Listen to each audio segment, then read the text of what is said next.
Bismillahirrahmanirrahim. Assalamualaikum warahmatullahi wabarakatuh. Alhamdulillahirabbil alamin wassalatu wassalamu ala asyrafil anbiya wal mursalin wa ala alihi wa sahbihi ajma'in. Asyhadu an la ilaha illallah wahdahu la syarikalah wa asyhadu anna Muhammadan abduhu wa rasuluh. Allahumma shalli ala Muhammad wa ala ali Muhammad. Rabbi syrah li sadri wa yassirni amri wa htamil lisani yafqahu qawli, amma ba'du.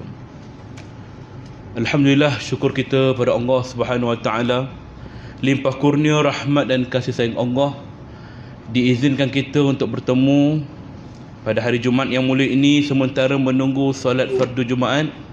Bersama kita mengisi ruang yang ada ini dengan tazkirah, peringatan kepada al-insani, yakni orang yang lupa, supaya perkara-perkara begini bila diingatkan akan bertambah keimanan kita, bertambah amal soleh kita, mudah-mudahan menjadi bekalan untuk kehidupan kita di alam sana kelak, insya-Allah.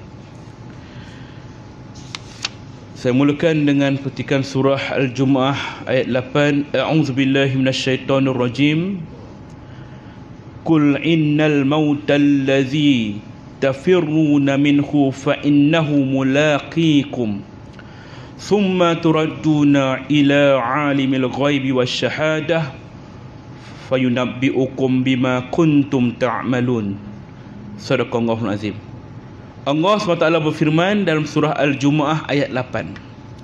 Katakanlah wahai Muhammad, sebenarnya maut yang kamu melarikan diri daripadanya itu tetaplah dia akan datang bertemu kamu. Kemudian kamu akan dikembalikan kepada Allah yang mengetahui segala yang gaib dan yang nyata. Lalu dia memberitahu kepada kamu apa yang kamu telah lakukan serta membalasnya. Ini adalah satu ayat yang mana Allah Ta'ala sampaikan kepada Nabi Muhammad SAW untuk disampaikan kepada kita. Ya, maut yang kamu larikan itu maknanya maut tu bukan kita lari, tak boleh lari pun, tapi kita selalu lupa dengan kematian. Ya, kalau kita sebut tentang kematian ni, kita kena sedar dan ingat, mati ini tidak kira usia, tua ataupun muda. Ramai orang tua yang meninggal, dan tak sedikit pun orang muda yang ramai meninggal. Tidak kira harta banyak ataupun sikit, kita harta banyak, ya, boleh beli kesihatan, boleh beli suplemen, boleh beli macam-macam, apa saja untuk merawat diri kita, tapi tetap mati. Harta sikit pun mati. Tidak kira sama ada kita ini pangkat tinggi ke pangkat rendah, kita bekerja biasa-biasa saja pun mati. Raja, menteri, pengarah dan sebagainya semua mati. Tidak kira sama ada kita sihat ataupun sakit. Kita tahu ramai orang sakit akhirnya bertemu dengan ajalnya. Tapi kita lupa bahawa orang yang menziarahi orang sakit itu pun akan mati, yakni orang sihat. Dia tidak terkecuali. Dan tidak kira sama ada kita bersedia ataupun tidak. Bersedia dengan amal soleh pun mati, tak bersedia pun mati. Maka lengkaplah ucapan Allah Ta'ala, kullu nafsin za'iqatul maut. Setiap yang hidup itu pasti akan mati. Tidak ada yang terkecuali. Maka maut yang kamu nak larikan diri daripada kamu itu, innal mautal ladzi taghfiruna minhu, maut yang kamu larikan itu bermaksud ialah yang kamu lupakan, yang kamu selalu alpa dengan dunia. Fa innahu mulaqikum, dia tetap akan datang jumpa dengan kamu juga, tak ada lari kan. Ada orang yang leka dengan kehidupan dia, mencari harta, tak salah, tetapi sehingga dia lupa kehidupan ke akhirat sana. Bersiap untuk bekalan tua, bersiap untuk urusan pencen, bersiap untuk kehidupan keluarga dia, keselesaan rumah tangga dia. Tapi dia lupa untuk persiapan di alam yang kekal abadi. Sedangkan dia tahu bahawa bila dia mati saja, perkara pertama yang akan hilang daripada dirinya ialah namanya. Sebab itu ada pepatah Melayu menyebut, harimau mati meninggalkan belang, manusia mati meninggalkan nama.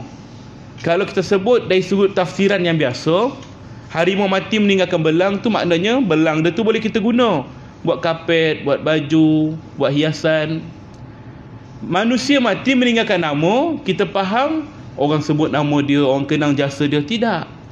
Sebaliknya yang lebih tepat ialah manusia mati meninggalkan nama ialah orang dah lupa dah nama dia. Orang akan panggil dia arwah jenazah. Bila kita nak solat jenazah, tak sebut bila kita nak solatkan Tan Sri tu, bila kita nak bawa arwah, bila kita nak bawa Tuan Imam tu, tak ada. Bila kita nak bawa arwah tu, nak kemui buku apa jenazah tu kan, arwah ni mati sakit apa, dia tak sebut nama, gelaran kita. Habis manusia mati meninggalkan nama, baru meninggal nama mula-mula sekali hilang, habis daripada kita kan. Kemudian apa yang tinggal? Tinggallah harta kita. Harta kita itulah yang digunakan sebahagiannya untuk membiayai pengurusan jenazah kita. Dibawa sedikit sehinggalah kat kubur, maka harta ni pun akan pergi. Pergi apa? Untuk diwarisi oleh keturunan kita. Rupanya selama ni kita bertungkus lumus nak mencari harta kesenangan hidup, rupanya untuk diwarisi dan direbutkan. Ya, kata ulama, harta ini dia akan terbahagi kepada beberapa bahagian. Pertama, kalau kita guna untuk makan, maka akan jadi najis. Yang kedua, kalau kita guna simpan harta tu kita guna untuk simpanan, maka nanti akan jadi rebutan. Nak rebutan lepas mati.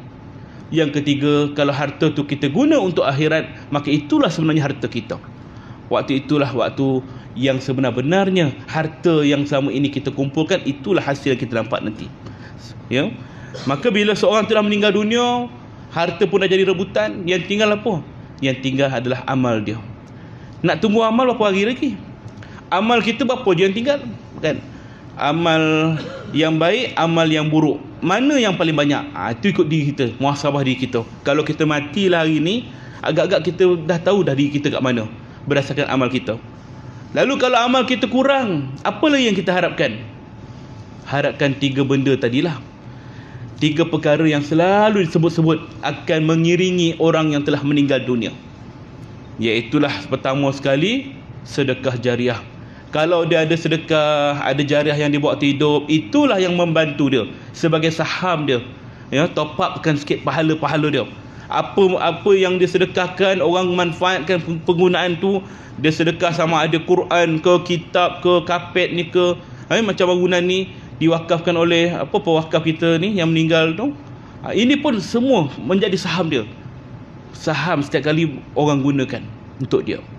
Yang kedua, ilmu yang bermanfaat. Ilmu yang bermanfaat ni ilmu yang memberi manfaat sama ada dunia ataupun akhirat, yang baik-baik. Manfaat yang baiklah.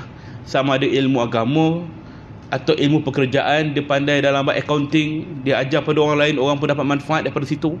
Ilmu sains, ilmu mechanical, ilmu electrical, apa saja ilmu yang bermanfaat, selagi mana orang dapat manfaat tu, orang guna manfaat tu untuk kehidupan dia, maka dia akan dapat pahala mengalir. Itu ilmu yang bermanfaat. Dan yang ketiga, doa anak yang soleh. Kenapa ditekankan kepada doa anak yang soleh? Habis orang lain tak boleh doa lah. Dia saya jumpa orang macam tu. Kan bila kita nak doakan untuk ayah dia kata tak perlu ustaz. Sebab Nabi sebut doa anak yang soleh saja, kata dia. Saya kata kenapa begitu? Ini sabit hadis, kata doa anak yang soleh saja mengiringi. Saya kata itu satu hadis, banyak lagi hadis lain yang menyebut kita perlu berdoa pada orang yang meninggal. Tujuan Nabi kata, Nabi bagi penekanan kepada doa anak yang soleh itu ialah sebelum kita mati sekurang-kurangnya jadikan anak kita tu anak yang soleh. Itu je bekalan kita. Sebab harapan yang tinggal pada anak saja. Walaupun kita ada keluarga, mak ayah kita ada, adik-adik kita ada kawan-kawan ramai, kita ada pekerja ramai, mereka mendoakan kita hanya seketika. Hari pertama, hari kedua, hari ketiga, minggu pertama kita meninggal, maka time itulah ramai orang buat tahlil arwah, ramai itulah orang doakan kita, sedekahkan Fatihah pada kita. Time tu je. Kawan-kawan kita mungkin akan bertahan sebulan dua. Katakanlah bulan kedua kawan kita dah lupakan kita. Mana yang tinggal? Kawan-kawan dah tinggalkan kita, dah lupakan kita, dia dah buat kehidupan dia macam biasa. Tinggallah saudara mara kita. Saudara mara kita pula sibuk dengan keluarga dia. Dia pun ada keluarga dia, ada urusan dia. Mungkinlah tahun yang pertama tu mereka berduka cita dengan kehilangan kita. Kan, adik kita, kakak kita, abang kita, mak ayah kita dan sebagainya, memang sedih, kecewa. Kemudian mereka pun meninggal. Lalu generasi yang mana yang akan teruskan untuk berdoa untuk kita? Tinggal anak. Peringkat anak sajalah. Kalau nama kita disebut dalam bacaan tahlil ke yasin orang lain tu, mungkin selit-selit je. Kita nak buat tahlil ni, baliklah kampung ya, maka disenaraikan senarai keluarga-keluarga yang dah meninggal, maka nama kita mungkin terselit situ. Itu mungkin acara tahunan atau mungkin pada perkara yang sesekali. Tapi time bila yang betul-betul kita dapat doa? Anak kita. Sebab tu doa untuk anak kepada mak ayah pun dikhususkan. Allahumma firli wali walidayya warhamhum kama rabbawna sighara. Kita doa untuk mak ayah kita. Peringkat cucu kita, kalau kita ada cucu, belum tentu lagi cucu doakan kita. Sebagaimana kita hari ni pun belum tentu pun tiap-tiap hari kita doakan atuk nenek kita. Benda tu akan berlaku. Maka sebab itulah penekanan, peluang yang kita ada ialah tinggalkan anak yang soleh. Sekurang-kurangnya dia boleh berdoa kepada kita. Itu yang tinggal bekalan untuk kita. Lain daripada tu, habislah. Maka di saat itulah tiga perkara ini yang akan menjadi bantuan kita sesudah kita mati, selain daripada amal kita. Maka disebut perkara kematian yang kamu larikan dulu, maka tetap akan bertemu dengan kamu. Summa turaduna ila alimil ghaibi wasyahadah. Kemudian kamu dikembalikan kepada Allah. Dia tahu segala yang gaib, segala yang nyata. Apa yang kamu buat secara sembunyi, apa yang kamu buat secara jelas, semuanya Allah tahu. Semuanya ada dalam genggaman Allah. Dia tahu kita nak lari mana. Semuanya terperinci, walaupun seberat zarah, walaupun sekadar kita buang putung rokok kat tepi jalan, semuanya terperinci. Kecil-kecil perkara pun disentuh satu persatu. Fayunabbi'ukum bima kuntum ta'malun. Lalu akan diberitahu semula kepada kamu. Dan beritahu semula bermaksud ada dua. Pertama, diberitahu semula tu bila? Waktu kita menghadapi sakaratul maut. Di ambang sakaratul maut itulah akan ditayangkan balik segala perbuatan kita. Yang baik, yang buruk, semuanya akan berlaku. Pada pandangan manusia yang melihat, tempoh sakarat itu mungkin sekejap. Tapi bagi orang yang mengalaminya, tempohnya cukup lama. Dia akan seolah macam naik satu mesin masa kembali ke zaman-zaman awal baliknya dulu. Diperlihatkan balik tentang benda-benda yang dia dah lupa. Dulu dia buat dosa, tapi dah lupa dah. Tapi dilihat balik, ya Allah, aku lupalah aku pernah buat dosa ni. Semuanya akan dipertontonkan. Kemudian kamu akan diberikan pembalasannya setimpal dengan perbuatan yang kita buat. Jangan ingat dosa kita masa muda tu terlepas. Sebab itulah adanya taubat. Perlu bertaubat. Itulah persediaan kita sebelum kita bertemu dengan Allah Ta'ala. Tentang diri kita, pertama, perlu bertaubat. Tentang dosa-dosa yang kita ingat, apatah lagi dosa-dosa yang jelas, kan?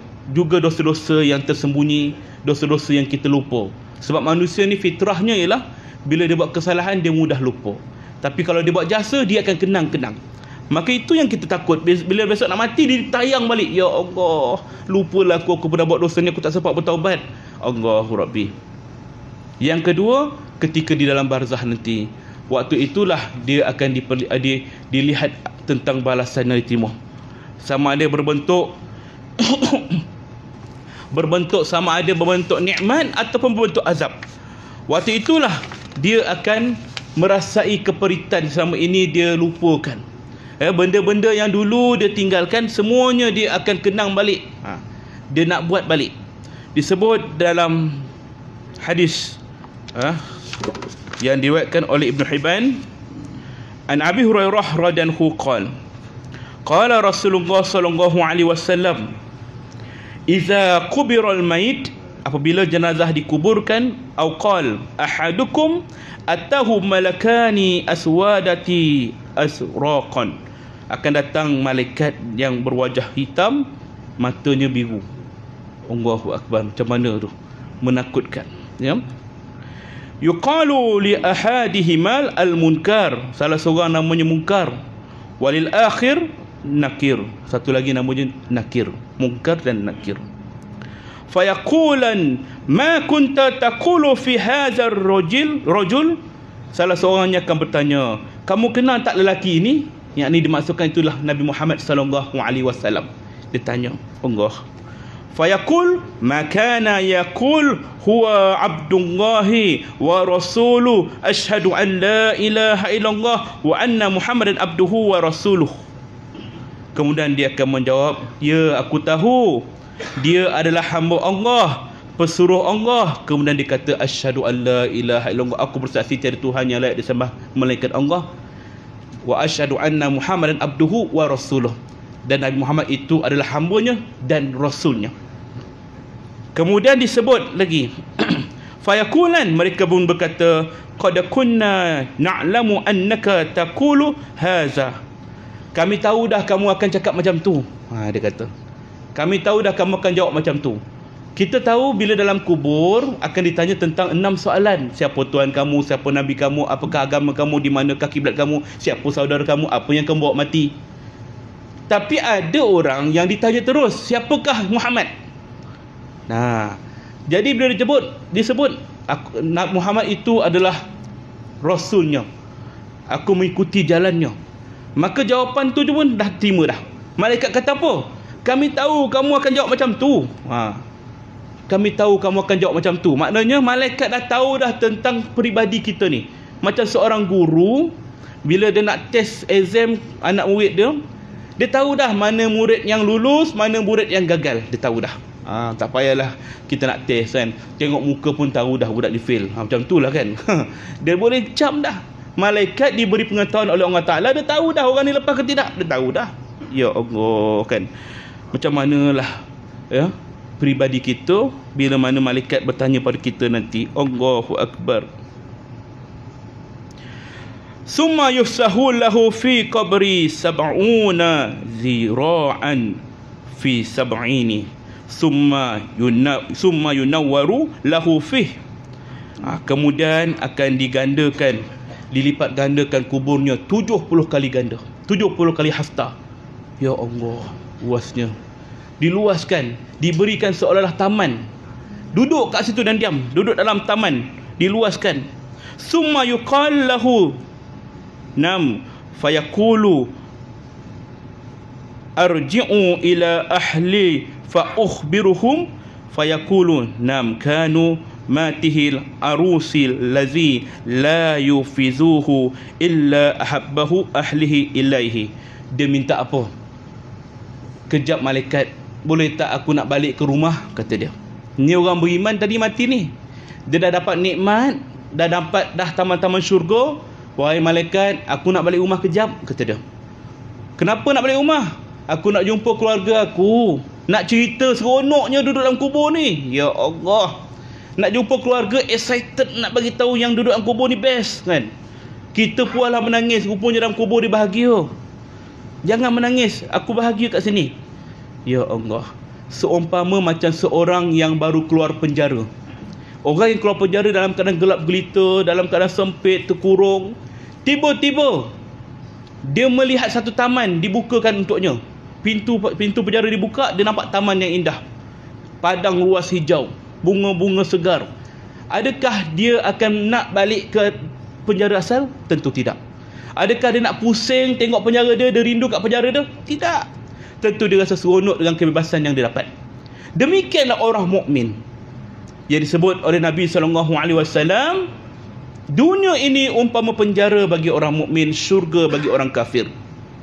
Begitulah setelah mati nanti, akhirat itulah syurga bagi orang mukmin, penjara bagi orang kafir.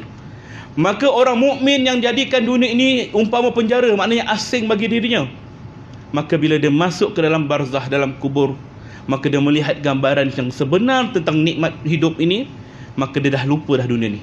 Maka dia rasa kebebasan. Keluar daripada dunia yang penuh penjara, yang penuh tipu daya ni, masuk dalam dunia yang sebenar, yang kekal abadi. Ya Allah.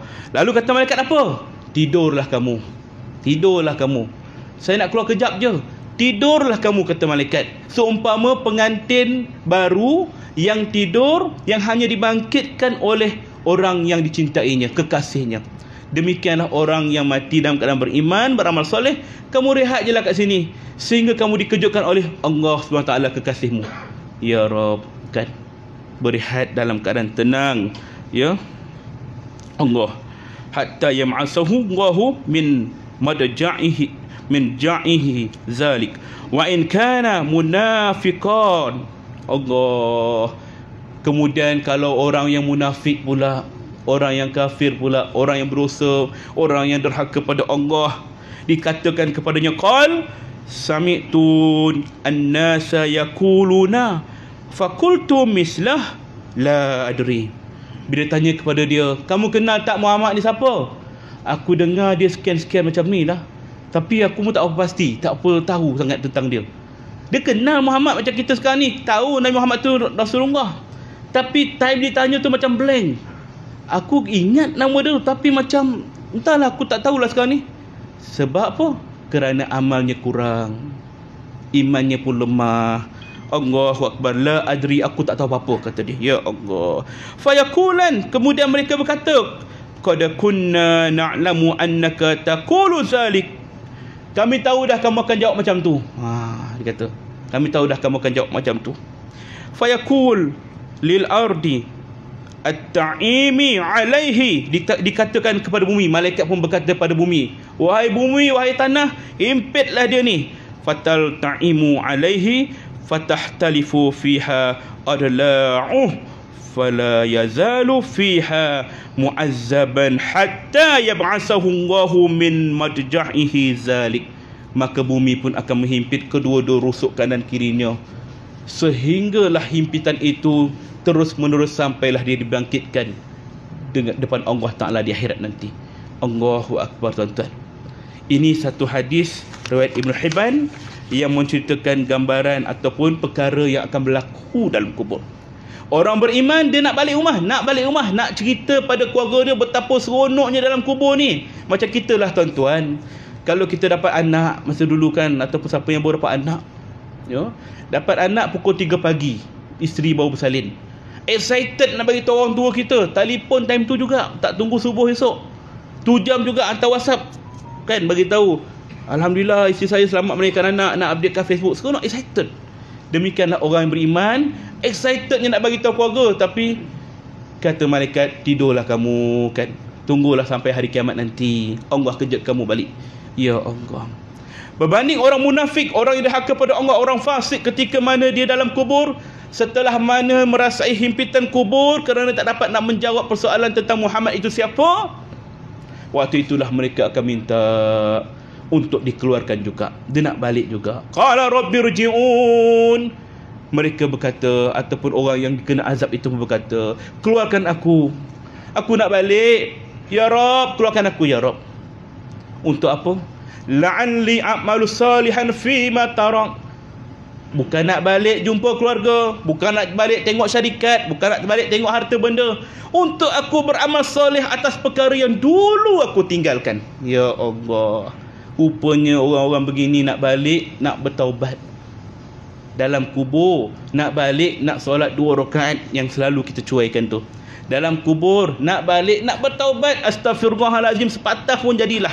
Kalau boleh nafas kita hari ni, dia nak pinjam barang sesaat je, senafas, sehela je, untuk dia sebut Allah, itu pun bolehlah. Tapi tak ada keizinan. Kata Allah apa? Kalla, sekali-kali tidak.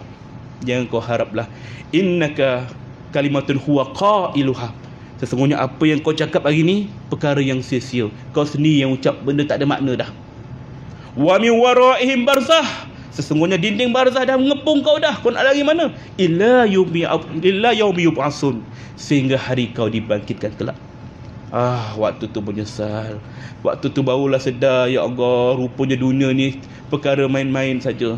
Dunia ini tak ada manfaat pun ke akhirat ni. Aku salah menggunakan dunia. Nak kembali pada Allah dah tak boleh dah. Waktu itulah penyesalan akan timbul. Tapi itulah penyesalan yang tidak ada kesudahannya. Allahu Akbar, tuan-tuan. Maka sebab itulah kita kena fikir dalam hati kita, sebelum kita tidur, dalam setiap kerja kita, kita ingat Allah. Orang yang ingat Allah ini, kata Nabi SAW, orang yang ingat mati ini, kata Nabi SAW, orang yang cerdik. Kenapa? Bila dia ingat mati sentiasa, segala perbuatannya dia ingat, besok dia akan disoal. Maka bila orang sentiasa ingat mati ni, buat kerja, dia akan buat kerja dengan jujur. Dia tak akan ambil benda-benda yang menyalahi. Dia tak ambil benda-benda yang haram, benda syubhat. Dia tak akan buat benda-benda yang menganiaya orang, menzalimi orang. Kerana dia ingat, besok aku mati, aku akan ditanya balik. Walaupun seberat-berat zarah. Allahu Akbar. Hari ni kita tengok ramai orang yang tak kisah tentang perkara halal haram. Ya, dosa-dosa yang jelas kita nampak tu jelaslah. Orang yang minum arak, berzina, jelaslah. Kita mungkin tak tahap macam tu. Minum arak, berzina, mungkin tak. Kita mungkin tak tahap berjudi.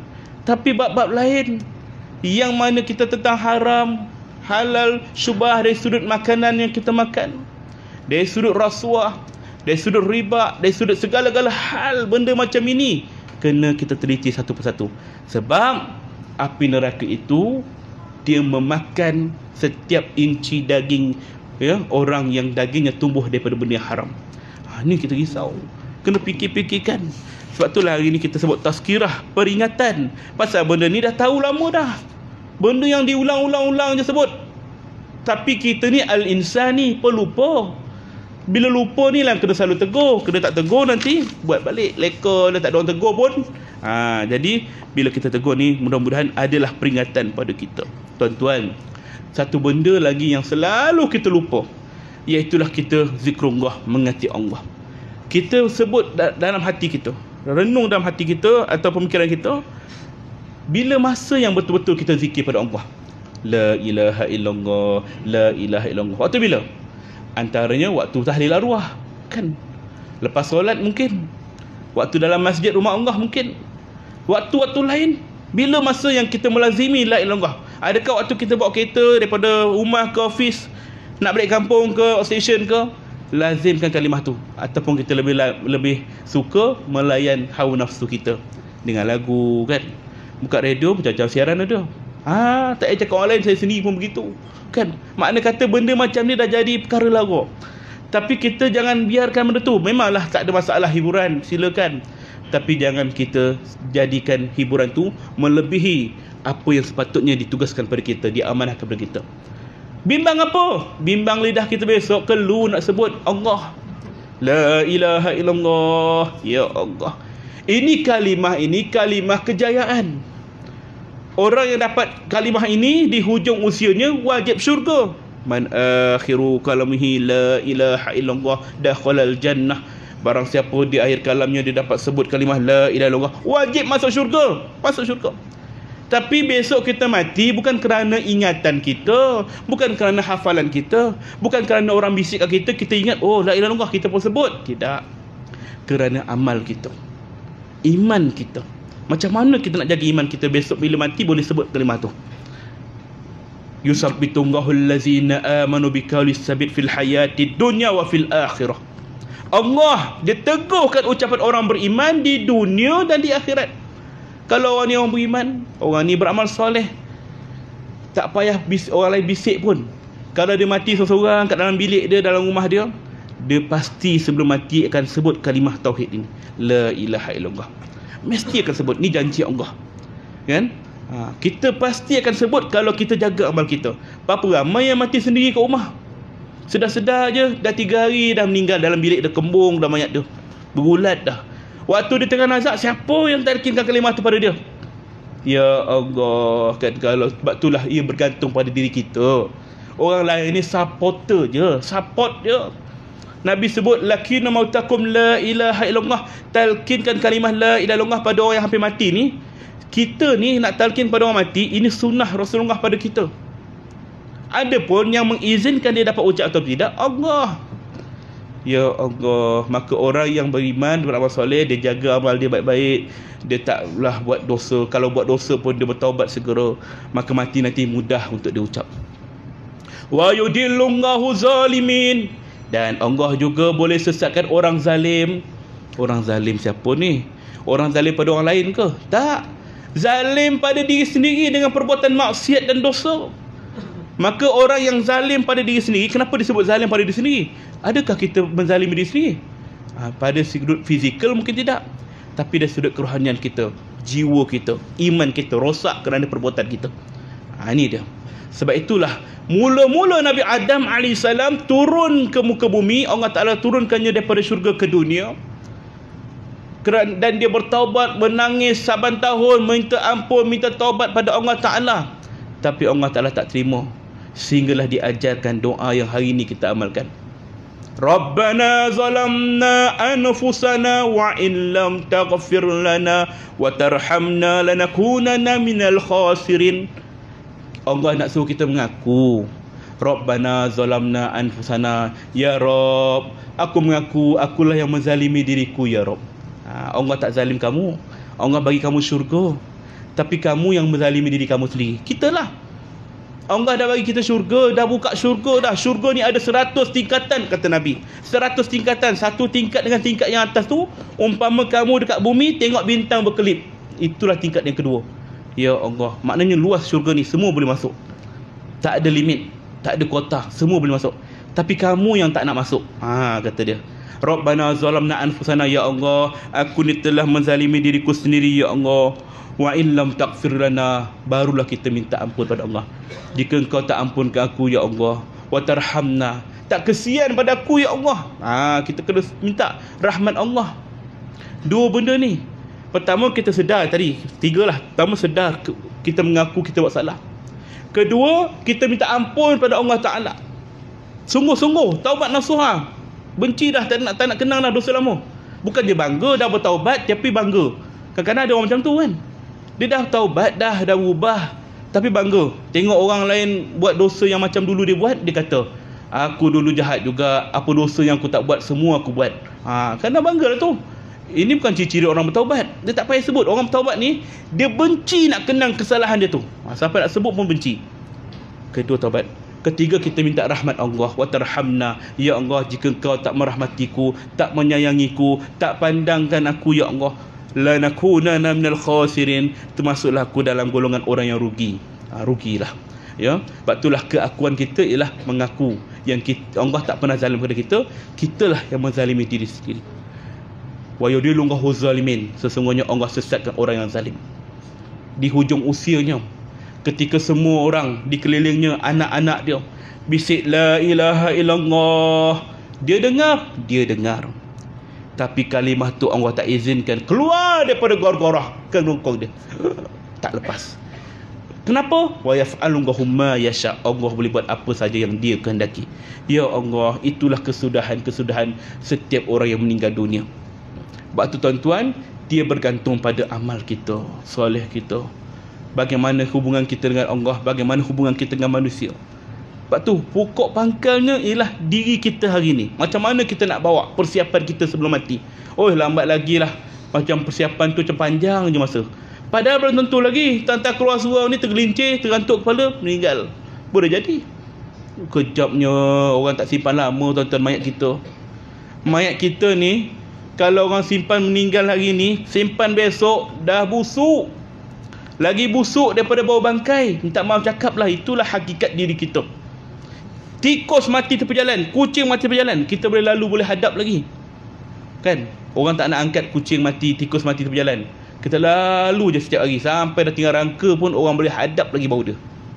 Tapi kalau mayat kita tepi jalan, tak ada siapa sanggup lalu situ. Jijik, busuk. Apa yang kita nak banggakan sangat? Tinggallah kita seorang situ mereput. Maka ketika itulah kita kena sedar bahawa kita tak ada apa-apa pun kat dunia ni. Tak ada apa-apa pun.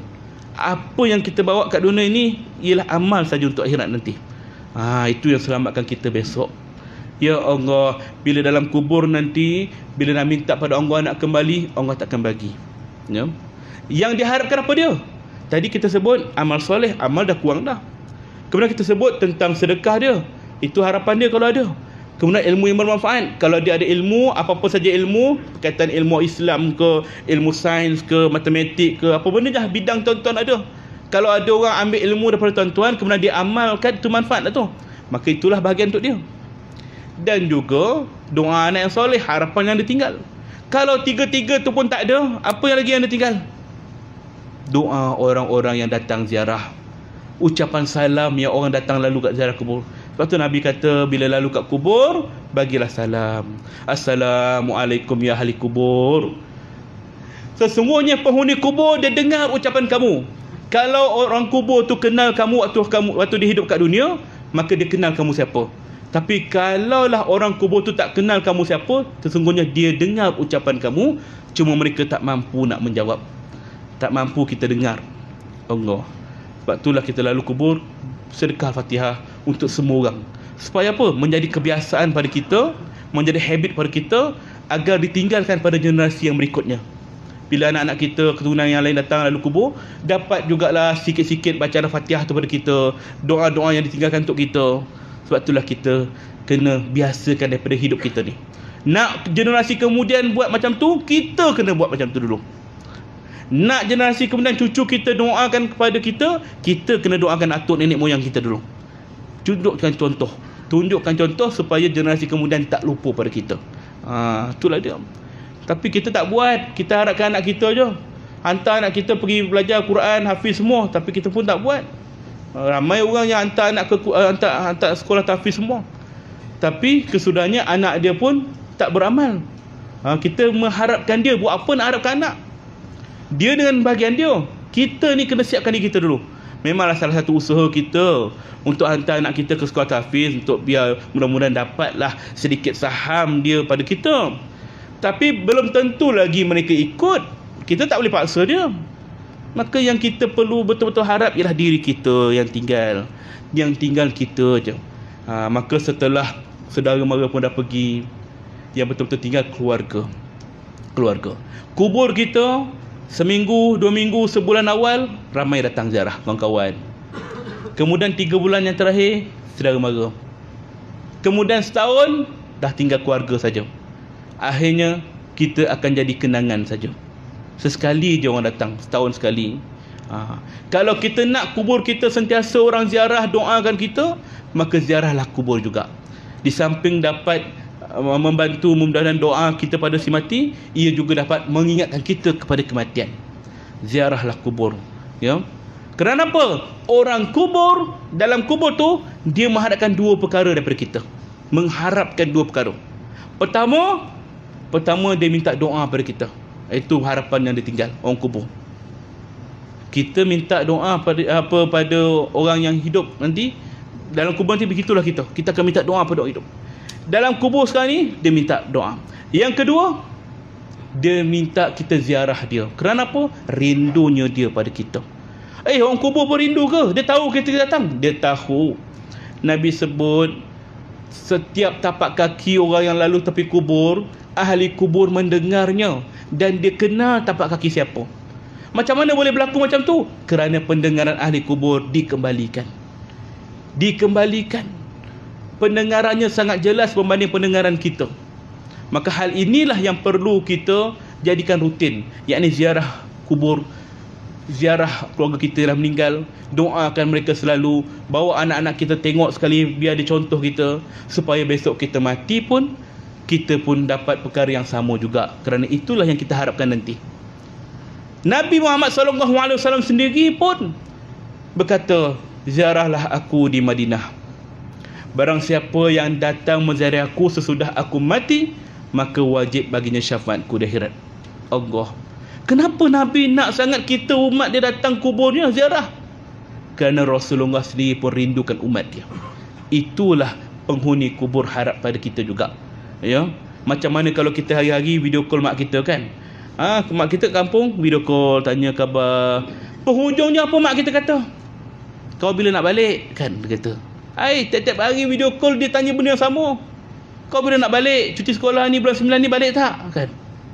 Kenapa?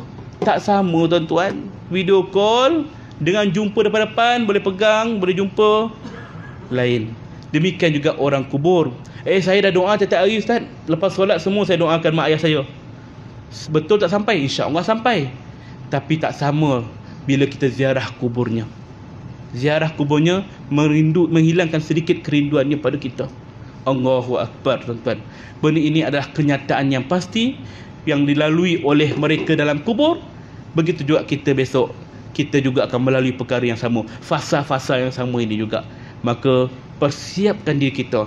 Selain daripada amal soleh, perkara-perkara ini juga perlu dicontohi kepada anak-anak kita, generasi kita, supaya dia ikut. Sesudah kita mati nanti dia kata, oh dulu ayah kau ni selalu ziarah kubur, kau pergilah ziarah kubur ayah kau, kata mak kita ke isteri kita ke. Maka anak pun akan ikut. Tuan-tuan ya, benda begini mengingatkan kita kepada kematian. Bila kita ingat mati, kita akan menjadi orang yang sentiasa tertib. Tertib dari sudut solat maupun tertib di luar solat.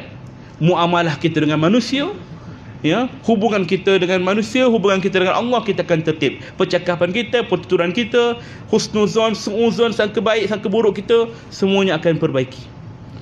Puncanya apa? Sebabnya daripada ingat mati. Itu saja. Bila ingat mati, kita kenang benda-benda begitu, automatik peribadi kita pun akan berubah. Itulah, dia bermula daripada diri kita sendiri. Tak payah katalah hidayah belum sampai.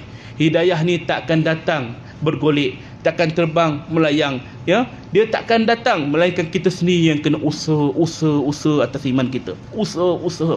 Macam dulu kita mula-mula solat. Mula-mula solat, mak ayah kita paksa kita tak? Paksa. Ada tak kita ikhlas? Tak ikhlas. Kan? Darjah 3 solat. Ada ikhlas? Tak ada. Allahu Akbar khusyuk. Tak ada. Melainkan kita nak menunjuk yang kita dah solat kepada mak ayah kita. Abang dah solat? Dah solat dah. Seronok kan? Sebab mak ayah puji kita. Tak ikhlas, memang tak ikhlas. Memang setiap amal itu akan bermula dengan riak. Silakan. Buat saja kebaikan. Kita sedekah, orang nampak kita, menunjuklah tu, riak lah tu. Itu sangkaan dia. Kita ni cuba perbaiki hati kita. Lama-lama benda itu akan menjernihkan hati kita yang kotor. Amal baik, dia akan dapat mengatasi niat yang jahat tadi. Seumpama satu cawan dipenuhi yang kopi yang hitam legam, tak payah tuang kopi tu, ambil air putih ni, tuangkan dia, maka hitam tadi tu akan naik keluar. Apa jadi pada hitam legam tadi? Dia akan jadi pudar. Kita terus tuang, akhirnya akan jadi jernih begini. Demikian hati kita ni, terus buat kebaikan, walaupun hati kita rasa aku tak ikhlas lagi ni, maka buat saja. Aku riak kot, buat saja. Jangan pedulikan kata orang, yang penting kita buat baik. InsyaAllah benda tu akan betul-betul datangkan keikhlasan pada kita. Sebagaimana hari ni tuan-tuan datang berkumpul kat masjid ni, tak ada siapa suruh pergi sembahyang Jumaat, tak ada. Tapi kerana hati kita ikhlas untuk beribadat pada Allah Ta'ala. Kalau tak solat Jumaat, rasa hati tak tenang sangat. Kalau tak semayang tadi, ya Allah, subuh tadi aku terlepas semayang, tak tenang sangat. Kenapa? Itulah tandanya ikhlas dah ada dalam ibadah kita. Maka usahakan beri ini. Allahu a'lam bissawab. Sekarang itu yang dapat saya sampaikan pada tengah hari yang mulia ini. InsyaAllah, mudah-mudahan dengan segala peringatan ini dapat kita sampaikan juga manfaatnya itu pada orang lain. Dan insyaAllah, mudah-mudahan kita saling mendoakan antara satu sama lain. Wallahu a'lam. A'udzubillahi minasyaitonir rajim. Bismillahirrahmanirrahim. Alhamdulillah Rabbil Alamin. Wassalatu wassalamu ala asyrafil anbiya wal mursalin wa ala alihi wa sahbihi ajmain.